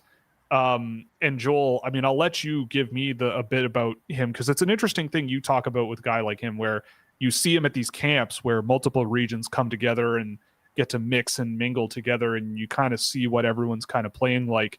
But I mean, I've waxed poetic about what I've seen of Michael Misa now in person, and maybe you can give what you've seen out of him or what you think about the guy, because he's a guy who, to me, I think could legitimately push James Haggins out of number one, just based on like how much he gets the game. But I'm curious of your thoughts as well. Yeah, I mean, he's really good. I think that the time that I got to watch him the most in detail, like you said, and it's the one thing that I encourage most people about, if you're just a fan of like the next prospects that are coming, the U17 camps, if you can kind of get those for Hockey Canada, they're so fun, because it is these prospects coming together.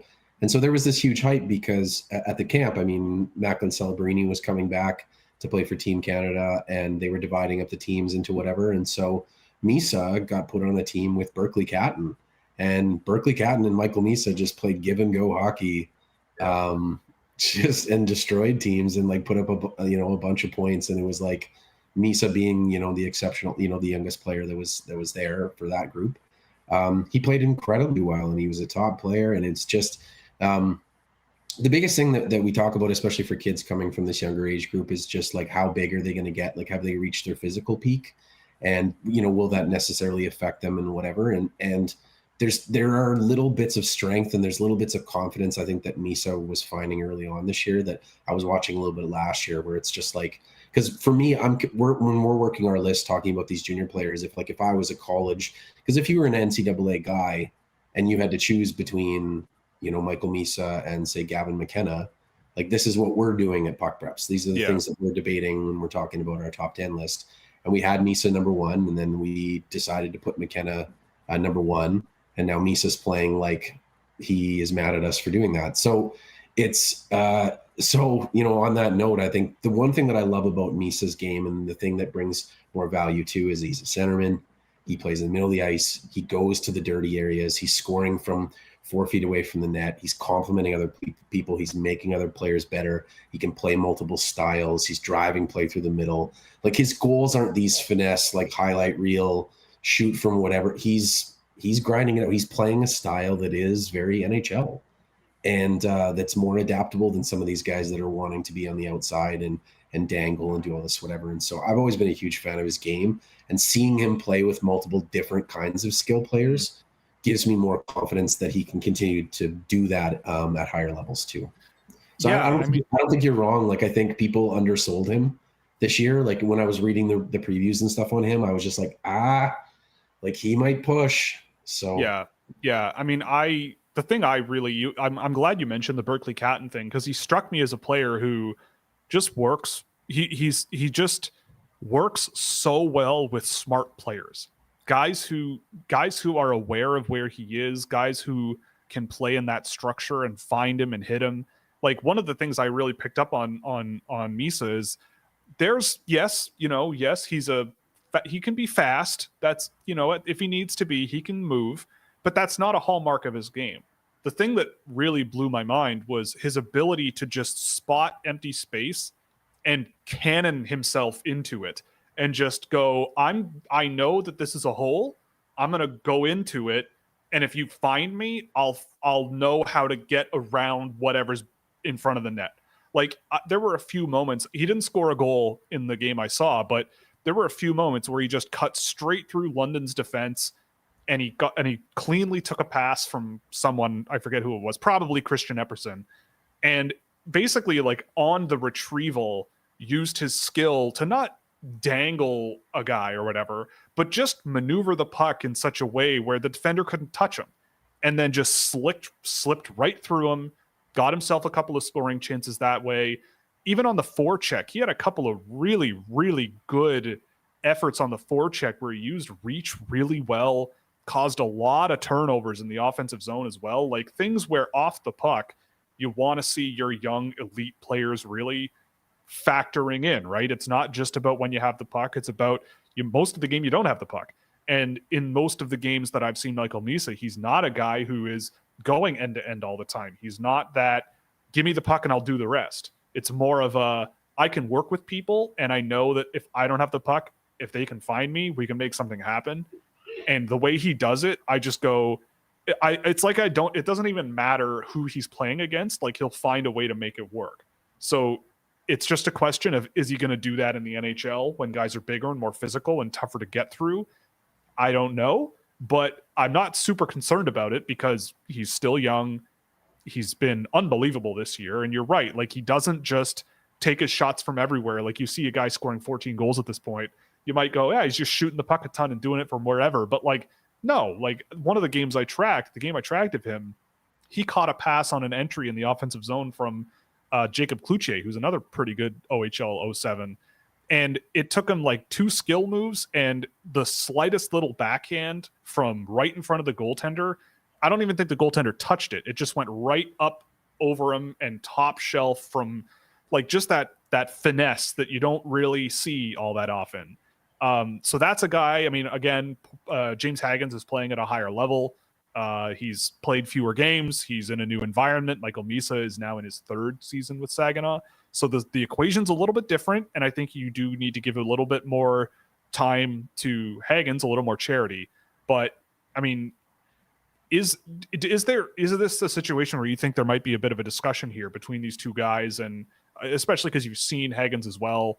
Because I came into the season thinking it was a little more clear cut, but now having had some time and seeing all of these guys, I think there's a lot more mush at the top end of this class.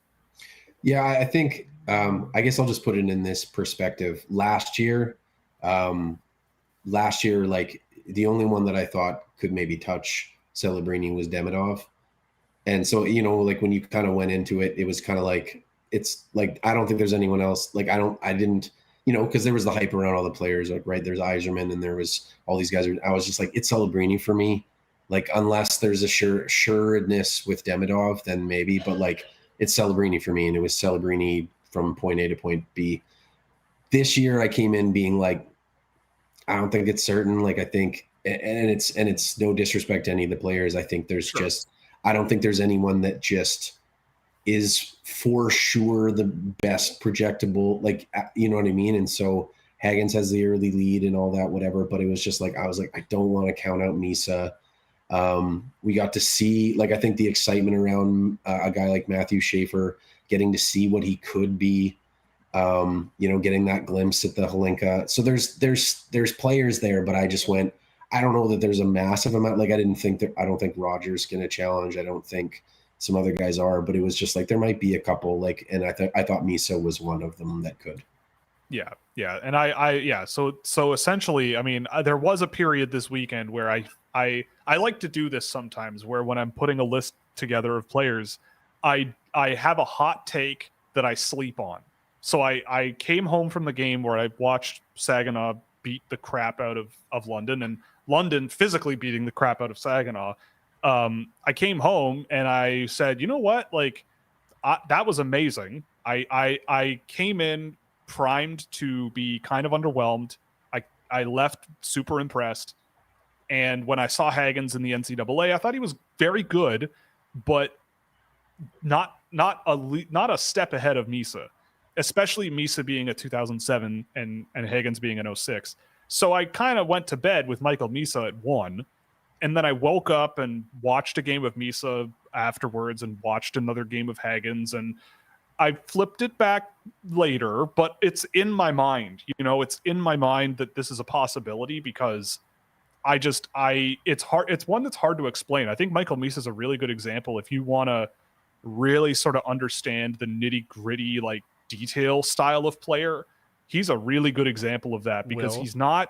Yes, I think you're missing one part of this story, because Tony Ferrari told me you messaged him that night and had me. Did I? I think so. Yeah, probably. I don't know. I was in a state of euphoria after watching him, because I just thought Tony, I think Tony and I talked about this in this completely top secret Landon Dupont interview, like right after him and I think talked about your take on this.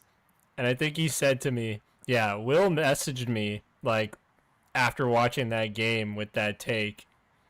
And yeah, we had a laugh because you then changed your mind very quickly. Yeah, I mean, but it's like they're comparable to me. Yeah. I think that they're comparable, and I think what Just Misa wanted to brings throw is you under the bus. That's all.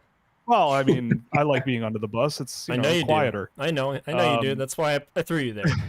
Yeah. Okay. Got it. But yeah, I mean, he brings so much to the table, and it's little things, and I feel like he's a player that no matter who you put him with, he's going to make them better, and he's going to make them better, and they're going to make him better. It's just really interesting. Like, I don't know if I'm going to do a list this year of the Western players. I'm not sure. I just there's a lot of stuff that I do with my time with the puck prep stuff, like for the NHL, whatever. But if I was starting a list this year, if I was coming in this year based upon what I've seen of all the players from North America, it would go Hagens 1, Misa 2. So that's kind of where I would start from, because I feel like Misa has another layer, and I think to be honest, I'm happy for him, but I'm not shocked that he's started the season very, very well. Right. And last thing I'll say before we go for the evening is this is also zero disrespect to my adopted child, Porter Martone, who AJ and I actually went to see a little while ago in Brampton. AJ, what was your impression of Porter Martone after that game?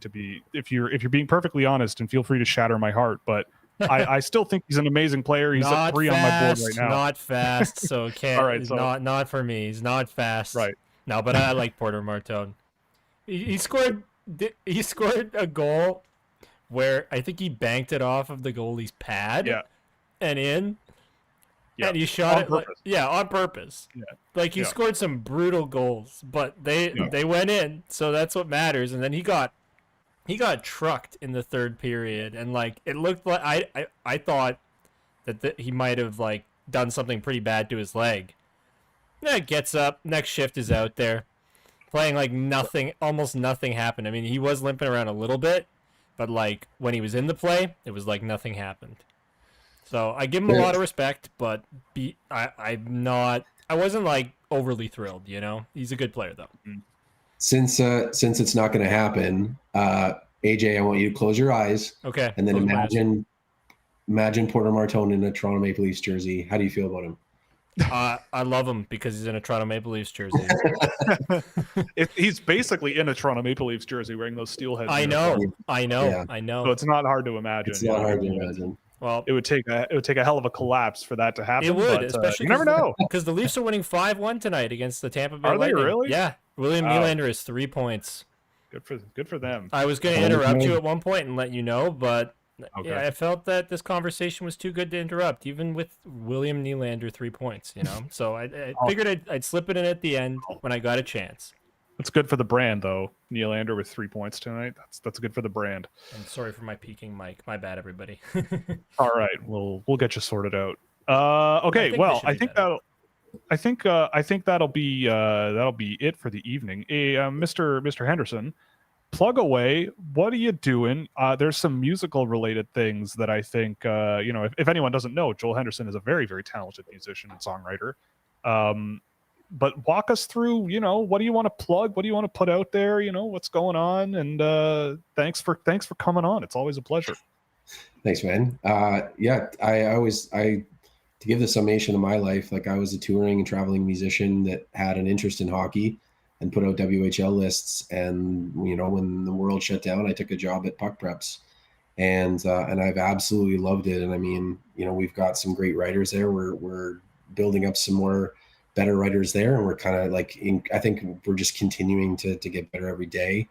If I can toot the own horn, but it's, if you are interested in prospects in the same way, like just you're really, really getting into all this stuff. I always encourage people, watch the U18s, watch the WHL Cup, which is coming up. It's all televised. You can see the Alberta camps. You can see these draft coverages. You can talk to Jordan Millette at Puck Preps here. You can talk to some of our QMJHL scouts who are debating which American kids or which kids that are currently playing in the States are going to come back and play in the Q. It's a whole other realm. So I think the subscription is well worth it, and you can waste 1 million hours on the Puck Prep site just reading and watching, and then just getting this newfound excitement for players coming into the OHL and leagues across North America. But as well as music, I mean, I'm still, I released 2 songs in the last year that go to radio for people who didn't know. My music plays on Sirius XM and CBC and Stingray and I get a lot of play across everywhere, and I'm really thankful for that continually as well. So I've had a couple of songs do really well in the last calendar year. So if you want to do, go check that kind of stuff out too. I go by the name of Poor Nameless Boy, and we'll see. I don't know what music's going to happen in my future, but I'm doing a couple of tours, another release, and hoping to play a bunch of shit in the fall. I'm doing a tour in Ontario in March, so I'm excited about that with a folk program called Home Roots, and I'll be playing in Montreal and all sorts of whatever. So I'm a busy guy. I get up and down between Colorado. I watch a bonkers amount of U15 hockey, and then have no one to talk about it with. But yeah, Puck Reps FC Hockey. Subscribe to Will. Buy his merch if he has merch still. I don't know. We do all those things. Yeah. Yep, we did Good that. stuff. I would just say I think we're continuing to expand on like just the excitement that hockey is coming through the depths. And I think, like you said, when players are really going up and down, like there's players from the US that going to play in the BCHL. There's players from out in the, out from Newfoundland going to play in the BCHL. Like it's all a little crazy. And so we are watching all these tournaments and giving our best analysis that we can. And I think, come and join and watch these players too, and read our write-ups and come and watch a lot of these games with us. It's they're good kids and they're the next stars, right? So I remember when I was debating Berkeley Catton in my first year of doing the WHL draft of like, should he go number one? And he absolutely should have. And I'm a big fan of him still. So it's a fun ride. We're kidding. We're here with you for it, man. Yeah, it's a good ride. We'll bring you back on sometime soon as well. So look forward to that, everybody. We'll talk about Roger McLean again. Yes. The WHL is the best, and it's fun. It kind of is, though. It is fun. It's a good league. All right. Well, thank you very much again for joining us. This was a good time. Thank you again, everybody watching. This was also a good time to have you around, and thank you for all your questions and everything. Buy all of our stuff. Check out all our links in the description for all of our fun sponsors. Give us $1 million, please. There may or may not be more coming down the pipe in the future, but we'll keep you in the loop on that. So thank you very much, and this was a lot of fun. Joel, one last time, thank you, and we'll see you around, man. Sounds good. Bye, everyone. And go Leafs go. Good night.